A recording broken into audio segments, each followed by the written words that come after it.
how to play the please donate game in Roblox. So hey guys, welcome to this tutorial. In this tutorial I'll be guiding you through the steps on how you can join a please donate server or game within the Roblox application.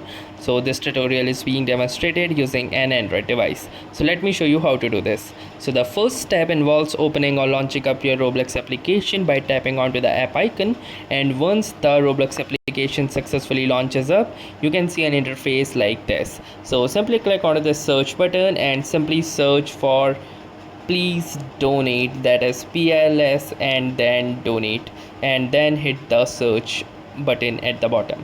And now you will see this first game, that is the please donate by has3mn. So simply click onto this game poster and it will show you an interface like this. You can drag it towards the top of your screen to get more details like its rating, active users, the minimum age required, maturity rating, and the visits as well.